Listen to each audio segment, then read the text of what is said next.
Welcome once again to Lehto's Law. Here's Steve Lehto. Dennis sent me a link, and said, Steve, check the story out. I read it, and then I went and read some other versions of it. And I noticed that it seems no one could write this story and keep it neutral. One side writes, hey, Democrats this, Democrats that. Other side writes, Republicans this, Republicans that. People moving out, people moving in. It's simply a story about the Constitution and how it's read in the state of Delaware. I'm talking about the state Constitution. And the Delaware Supreme Court just did something based entirely on the wording of their Constitution.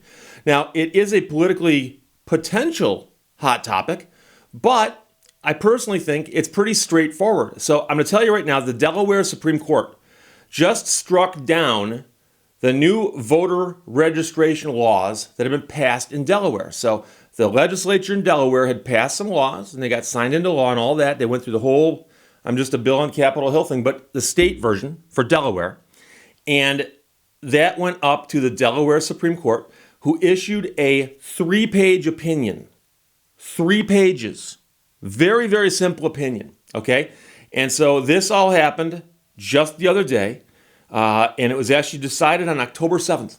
And more importantly, and this is what's interesting, it was submitted to them just shortly before that. They ruled very, very quickly with a 3-page opinion. I could stop right now and just say, that's just so remarkable. Let's just step back and admire the work of a state Supreme Court that can issue a ruling in 3 pages. And by the way, 1 whole page is nothing but the case caption. Now, they say they're going to issue a more lengthy opinion down the road, and I'm sure they will. But this is a case right now, and it says, the Honorable Anthony Albans, in his official capacity as state election commissioner and the state of Delaware Department of Elections, who are the defendants in the lower case, versus some people who are plaintiffs. And this whole case has to do with the fact that they had recently passed laws changing the rules regarding voter registration. And so the order that they issued here, they don't even have an opinion on it, it's simply an order.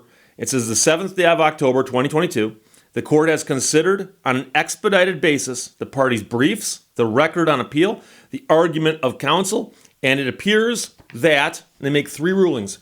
1, the vote by mail statute impermissibly expands the categories of absentee voters identified in Article 5, Section 4A of the Delaware Constitution. Therefore, the judgment of the Court of Chancery that the vote by mail statute violates the Delaware Constitution should be affirmed.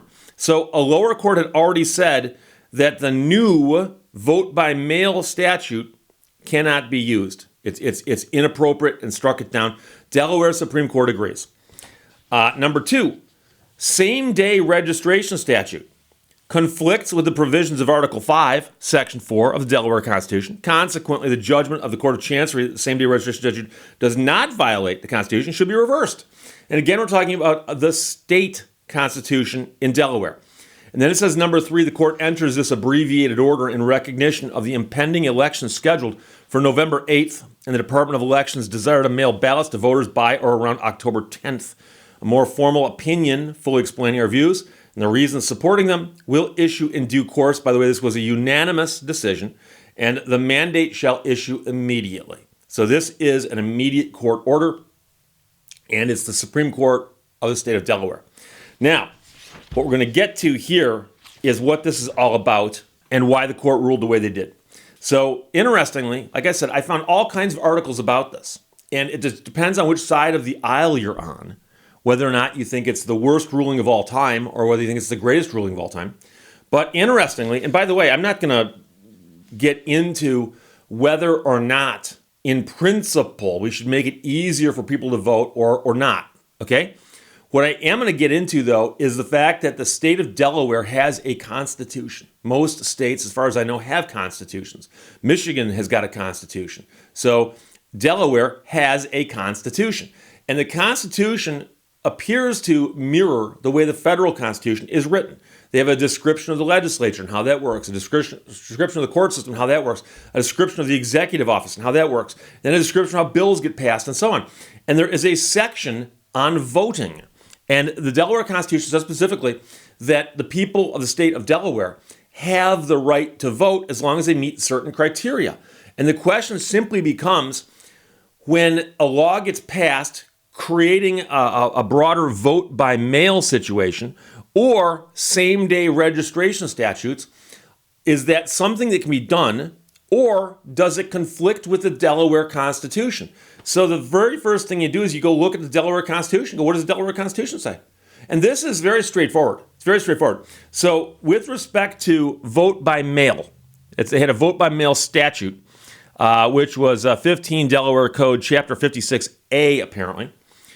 You can look up the Delaware Constitution on the general laws for absentee voting. This is the Constitution. So the Constitution is the supreme law of the state of Delaware Constitution.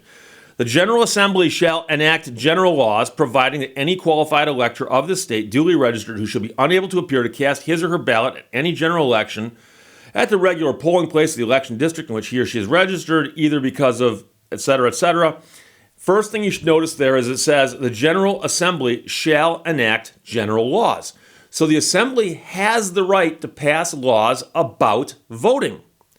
But the second half of the sentence, which I stopped before I got to, says, either because of being in the public service of the United States or of this state, or his or her spouse or dependents when residing with or accompanying him or her because of the nature of his or her business or occupation, because of his or her sickness or physical disability, because of his or her absence from the district while on vacation, or because of the tenets or teachings of his or her religion, may cast a ballot at such general election be counted in such election district.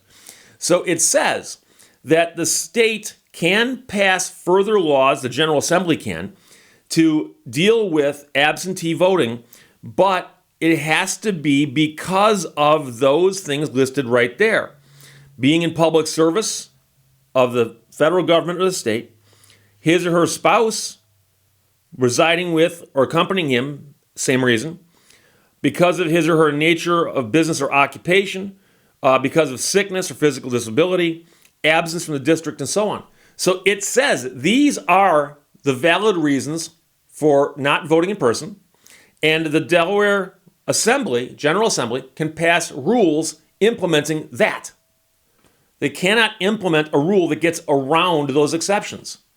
So it says you can pass law governing how those exceptions get used or how they get enacted. And so they're allowed to do that, but they cannot pass a general rule that simply says anybody who wants to can, because that's beyond the power granted to them by the Delaware Constitution in the section under voting, Section 4A, General Laws for Absentee Voting. So it looks like the Delaware Supreme Court looked at this and said, well, you passed a rule that says that anybody who wants to can vote by mail, but the Constitution says that the only people who can do that are in these certain groups of people. And obviously the first group about people who are serving the nation would refer to, like, say, people in the military. So you're in the military, you're stationed on the other side of the planet, as I like to say, and an election's coming up. You should be allowed to vote. And you can, absentee. That's the law.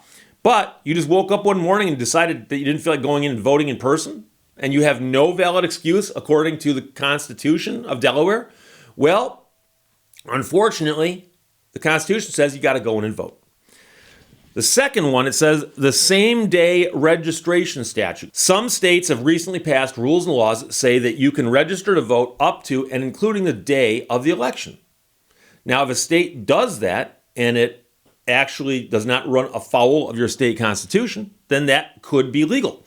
But as the Supreme Court of Delaware points out, the same-day registration statute conflicts with provisions of Article 5, Section 4 of the Delaware Constitution.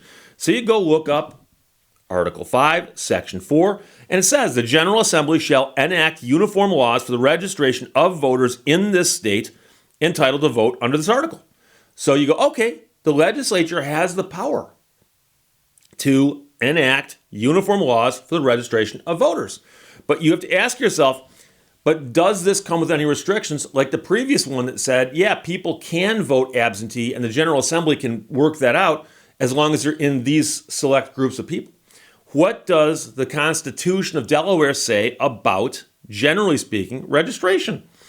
There shall be at least 2 registration days in a period commencing not more than 120 days, nor less than 60 days before, and ending not more than 20 days, nor less than 10 days before each general election, on which registration days persons whose names are not on the list of registered voters established by law for such election may apply for registration, and on which registration days applications may be made to strike from the said registration list names of persons on said list who are not eligible to vote in such election.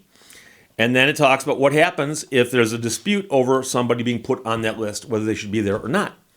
But it does say, specifically in the Constitution of Delaware, there shall be at least 2 registration days in a period, and then it has that convoluted thing about when those days shall be.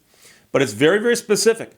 And it looks like the time periods can be expanded and contracted, but it does not say that you can extend that up to election day. It appears to be saying that you can extend it up to a period that's got to stop several days out from election day. And obviously, if I had to guess, but I think it's pretty obvious, the reason they do that is the thinking is that sometimes when people come in to register and vote and they sign an affidavit saying, I am a good voter and I'm qualified, sign here and there you go, I'm now registered, that they like there to be a little bit of time for somebody who is gathering those signatures, whatever the name of the clerk is who does that, to double check these things. And the presumption is that if you allowed same-day registration, I'm guessing again what they're thinking here, that somebody could register on one day and vote that same day before the clerk has an opportunity to even check to see if that registration is any good. So I'm not saying that how they've written their Constitution is ideal, nor am I saying that the laws that got struck down are bad or good, but it does appear to me that they conflicted with the Delaware Constitution. And I've said this before many, many times because people get frustrated. They say, Steve, we tried to fix something, it didn't fix it. And you're saying that's okay. So you must not like these ideas. I like the idea that anybody who is entitled to vote should be allowed to vote. And if you require them to get registered, have them register and vote. That's great. I'm registered and I vote. Okay? And I believe that's one of the things that makes this country great, is I get to participate. Now, whether my vote makes that big of a difference, But then again, the ocean is filled with water made up of drops. Which drop of water is the most important in the ocean? Who knows? Who knows? But if you are in Delaware and you don't like this decision, just keep in mind this is only Delaware, okay? If you're in Delaware and you don't like this decision, there probably was some organization or organizations that got together and got these laws passed. The laws have now been struck down by the Delaware Supreme Court. Well, your next step would be to amend your Constitution. I did not read the entire Delaware Constitution, but I suspect there are in there ways to amend it. And so you can amend the Constitution. State constitutions get amended all the time. The federal Constitution has been amended as well. So if you want to, and you think that you have the political willpower to do this, instead of passing more laws that get struck down, just go in and amend your Constitution. And if you can't do that, well, whoever put this Constitution together and got it passed at that time had the power to do that, and that's where you are. So as of right now, those two elements, which was pretty much anybody could vote by mail, and you could register up to and including the day of your vote, the election, those two have been struck down in Delaware. And they've been struck down because it appears that they conflict with the actual wording of the Delaware Constitution. So again, I purposely did this without reading any version of this story by any news organization, because this is one of the most politically charged issues out there right now. And I try really hard to step away from politics. But I don't think this is politics. It involves an election, ironically, but it affects both sides in the sense that it doesn't matter whether you're going to go and register and vote Republican, or go and register and vote Democrat, or go and vote and register, cult of the flying spaghetti monster. Doesn't matter. Doesn't matter. This is just simply the laws involving who can register and when with respect to the Delaware elections. And the Delaware Supreme Court says, well, we have to defer to the Constitution. And by the way, there's still going to be some people out there who are going to already have written an answer before I've said this. But so many people write to me, emails, comments, and otherwise, and say, Steve, why is it the courts don't follow the Constitution anymore? And people often say that in reference to one or two cases. They'll say, hey, look at that case. I don't think they're following the Constitution. Or civil asset forfeiture. They'll say, hey, the Constitution clearly forbids this. What are they doing? I agree with you on that one, the civil asset forfeiture. But here you've got a Supreme Court of a state specifically saying we are following the Constitution. Go read it. And by the way, they actually have in the order here, in the footnotes, all the citations you need to look this up. And it's all online now, which is how I did it. So they are following their Constitution. So there you go. That's going on in Delaware. And it is of great interest to people in Delaware and other states because many states have passed rules like this. So, Dennis, thanks for sending it. Delaware Supreme Court struck down the new voter registration laws because they conflicted with the Delaware state constitution. Questions or comments, put them below. Let's talk to you later. Bye-bye. Thank you for watching Lehto's Law. Is being an idiot like being high all the time?